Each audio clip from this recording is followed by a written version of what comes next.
SPO भाई हैं, मैं उनको बता देना चाहता हूं कि मुझे लगता है कि एक साल के अंदर अंदर, क्योंकि ये मुद्दा हमारा सेंटर में उठा हुआ है एसपीओ का, क्योंकि एसपीओ ने बहुत शहादत दी है यहाँ पे। और मेंबर पार्लियामेंट से मैं एक बार फिर मिलूंगा, एसपीओ की चर्चा करूंगा उनके ऊपर, और मैं कहूंगा कि जो एसपीओ हैं हमारे, उनको परमानेंट में कोई जिक्र नहीं होगी कि बैक टू विलेज के जो काम है जमीन पर नहीं हुए, सिर्फ इन्होंने कागजों में रखे हुए हैं। बैक टू विलेज में ड्यूटी लगाते हैं ऑफिसरों की, और वो ऑफिसर लिख के चले जाते हैं, उसके बाद वापस कभी लौटते नहीं है वो, और लोगों के काम जो है वहीं धरे के धरे रह जाते हैं। सर सरकार तो आपकी है। देखिए, जम्मू कश्मीर के अंदर कोई सरकार नहीं है हमारी, सेंटर में हमारी सरकार है, और हम अपनी आवाज वहां तक पहुंचा सकते हैं, सेंटर तक। अरिजीत सिन्हा की बात करें तो वो भी तो आपकी पार्टी के हैं। देखिए, अरिजीत सिन्हा साहब अभी आए हैं जम्मू कश्मीर की, उन्होंने कमान संभाली है, और मुझे लगता है क्योंकि वो मेंबर। आदाब नाजरीन, मेरे आज चौधरी, आप देख रहे हैं द एक्सेस पॉइंट। आज हमारे साथ हमारे स्टूडियो में जुड़ चुके हैं कपिल सरियाल जी, जाने मानी शख्सियत हैं। और कोविड की अगर बात करें तो कोविड महामारी में इनका बड़ा ही रोल रहा है, और जम्मू से, राजौरी से अगर बात करें कश्मीर तक भी इन्होंने लोगों की जो है हेल्प की है, और ये ब्राह्मण सभा के डिस्ट्रिक्ट प्रेसिडेंट भी हैं। आज इनसे हम जानेंगे कि जम्मू कश्मीर में हालात जो है किस कदर से जो है सियासी हालात जो है वो बदल चुके हैं, लेकिन अगर ग्राउंड्स पे काम की बात की जाए तो काम कुछ भी नहीं हो रहा है। इसके ऊपर तनकीद जो है हर जगह पे बीजेपी के ऊपर हो रही है, लेकिन आज हम जानेंगे कि आखिर वजह क्या है कि बीजेपी सरकार जो है वो इस टाइम तक ढीली है और काम क्यों नहीं कर रही है, अब इनका करने का मूड क्या है। कपिल जी, द एक्सेस स्वागत है। धन्यवाद जी। कपिल साहब, सबसे पहले तो मेरा सवाल रहेगा, आपने तो काम भी बड़ा अच्छा किया है। कोविड की बात करें तो कोविड में आपने बड़े लोगों के साथ शाना बशाना जो है जुड़े रहे हैं, जहां जहां मुश्किलात आती रही वहां पे आप शाना बशाना हाजिर रहे हैं। कश्मीर तक जो है आप पहुंचे हैं, लोगों को अगर रिलीफ की बात की जाए तो कोविड में जो जिन लोगों को खाने के लिए कुछ मैसर नहीं था वो भी आपने पहुंचाया। लेकिन आज हम बात करेंगे कि बीजेपी का एक मोटिव था, बीजेपी का एक एजेंडा था कि राजौरी पुंछ में जो है रेलवे जो है जल्द से जल्द पहुंचाई जाएगी, लेकिन इस किस्म की अभी तक कोई खबर सामने नहीं आ रही है।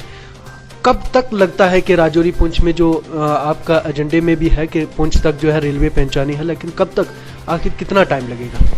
सबसे पहले तो मैं सभी राजौरी वासियों को, जम्मू कश्मीर वासियों और देशवासियों को इस नवरात्रों के पावन अवसर पर दिल की गहराइयों से बधाई देता हूं, और माता रानी से यही प्रार्थना करता हूं कि जो कोविड की घड़ी जो हमारे देश पे ऊपर मंडरा रही है, इसको जल्द से जल्द दूर करें, और हमारे लोग जो हैं वो सही तरीके से रहें, क्योंकि कोविड के अंदर हमारे काफ़ी लोग नुकसान हो गए हैं, और माता रानी से प्रार्थना करता हूँ कि इसको दूर करें।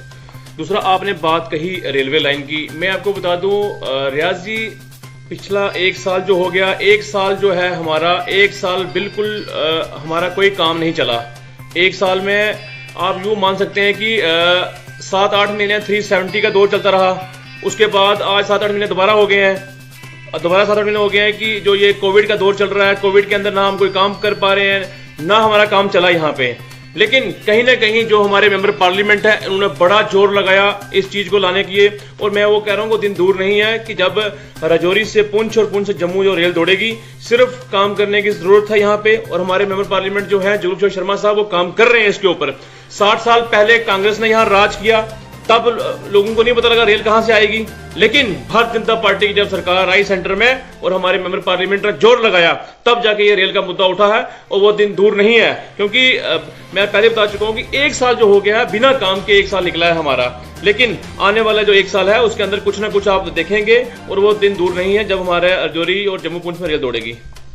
कपिल जी, बात करें अगर बैक टू विलेज की, तो बैक टू विलेज में लोगों ने आमतौर जो है सरपंचों पेंचों ने हर जगह जो है बाइकआउट किया, आखिर उसकी वजह क्या है? उन लोगों का यह भी कहना है कि ये जो फंड्स नहीं आ रहे हैं, तो बैक टू विलेज प्रोग्राम जो है करवाने का मकसद। देखिए, मैं तो आपको इतना कहूंगा कि जो बैक टू विलेज के जो प्रोग्राम है, मुझे लगता है ये लोगों से खिलवाड़ किया जा रहा है, लोगों को खाली दिखावा किया जा रहा है, और लोगों का टाइम वेस्ट किया जा रहा है। बैक टू विलेज पिछले 2 साल हो गए हैं करते करते, back to village 1, back to village 2, back to village 3, जिस तरीके मूवियां आती है ना, हॉल मूवी 1, मूवी 2 उस टाइप से चल रही है, धूम 1, धूम 2 उस टाइप चल रही है, सिस्टम ही चल रहा है। मुझे कहने में कोई जिक्र नहीं होगी कि बैक टू विलेज के जो काम है जमीन पर नहीं हुए, सिर्फ इन्होंने कागजों में रखे हुए हैं। बैक टू विलेज में ड्यूटी लगाते हैं ऑफिसरों की, और वो ऑफिसर लिख के चले जाते हैं, उसके बाद वापस कभी लौटते नहीं है वो, और लोगों के काम जो है वहीं धरे के धरे रह जाते हैं। सर सरकार तो आपकी है ना? देखिए, जम्मू कश्मीर के अंदर कोई सरकार नहीं है हमारी, सेंटर में हमारी सरकार है, और हम अपनी आवाज वहां तक पहुंचा सकते हैं, सेंटर तक। अरिजीत सिन्हा की बात करें तो वो भी तो आपकी पार्टी के हैं। देखिए, अरिजीत सिन्हा साहब अभी आए हैं जम्मू कश्मीर की उन्होंने कमान संभाली है और मुझे लगता है क्योंकि वो मेंबर पार्लियामेंट रहे हैं, मंत्री रहे हैं सेंटर के अंदर, वो जो लोगों के जो आम आशा होती हैं वहाँ खरे उतरेंगे। आपने देखा होगा कि लास्ट टाइम वो जो एक फर्जी इनकाउंटर हुआ था, एलजी साहब वहाँ पे खुद स्पेशल गए हैं और पैदल चल के गए हैं, इतनी एज होने के बाद फिर भी वहाँ पे गए हैं वो। आज तक मुझे कोई बता दो, लेफ्टिनेंट गवर्नर कोई बताओ मेरे को आज तक किसी की चढ़ाई करके कहीं गया हो आज तक, पर ऐसा नहीं है। ये अभी अभी नए आए हैं। मुझे लगता है कि जो ये लोगों की आशाएं हैं, इनमें खरे उतरेंगे। और दूसरा मैं आपको बता दूं, 520 करोड़ रुपया है जो आ चुका है सेंटर से जम्मू कश्मीर और लद्दाख के लिए। वो पैसा, मैं एली साहब से एक ही विनती करता हूं कि वो पैसा जो है ग्राउंड पे लगना चाहिए, ताकि जो लोगों की आस है वो बनी रहे। क्योंकि आजकल आप देखते होंगे जो पैसा सेंटर से लिया होता है वो आगे लोगों तक पहुंचता ही नहीं है।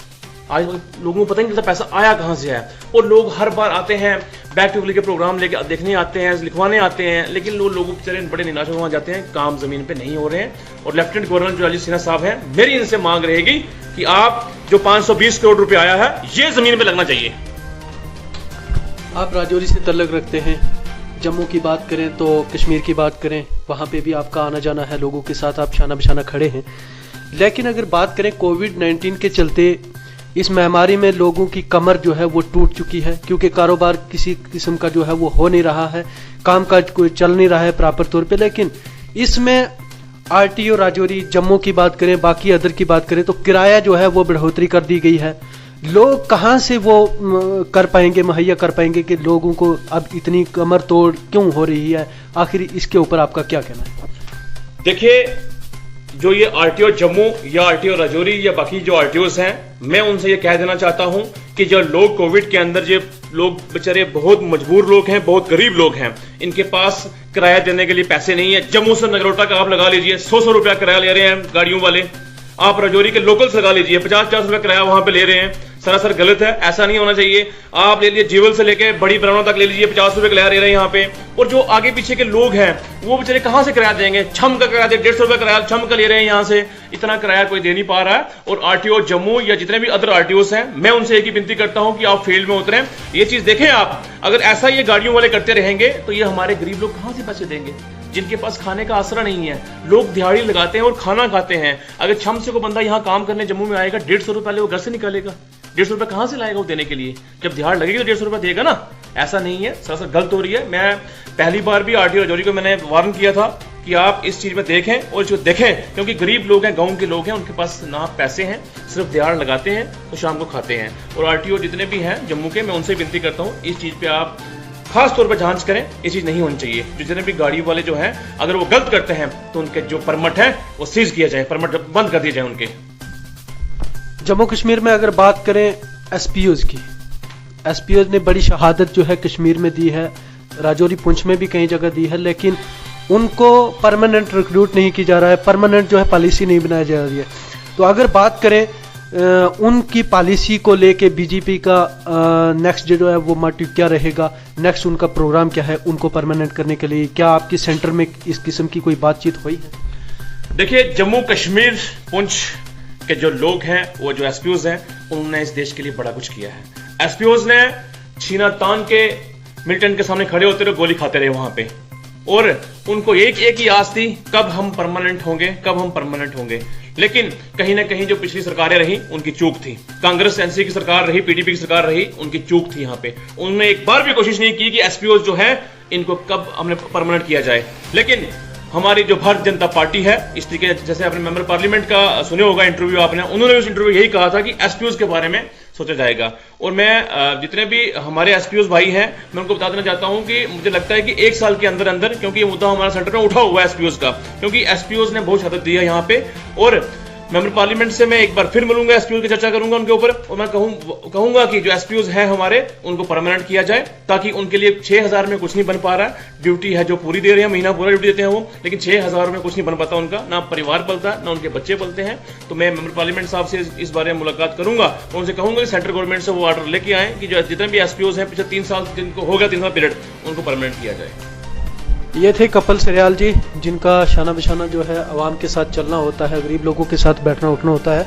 और मसले मसाइलों की अगर बात करें तो हर मसले पे इनकी आवाज़ जो है वो रहती है, लेकिन इनके साथ हमारे सवाल जवाब जो है जम्मू कश्मीर की डेवलपमेंट को लेके भी रहे और बैक टू विलेज को भी लेकर रहे। और स्पेशल अगर बात करें तो एसपीओज जो हैं कई सालों से जो है वो फेस कर रहे हैं और इन्होंने जाने भी जो है कुर्बान की हैं जम्मू कश्मीर में, अपने देश के लिए। जम्मू कश्मीर जो है अपनी जम्मू कश्मीर की अगर बात करें तो जम्मू कश्मीर के लिए उन्होंने अपनी जानें वो गंवाई हैं। तो इस सिलसिले में हमारी बात हुई, उनका ये कहना है कि हम जो है शाना बिशाना उनके साथ खड़े हैं और हमारी सरकार जो है वो इनको 1 साल के अंदर अंदर जो है वो परमानेंट करेगी। देखते हैं कि कितना टाइम लगता है, 1 साल लगता है या उससे ज़्यादा। अब बीजेपी के जो दावे ही रह गए हैं। तो इसी के साथ मैं इजाज़त चाहूँगा, आप बने रहिए द एक्सेस पॉइंट के साथ। शुक्रिया।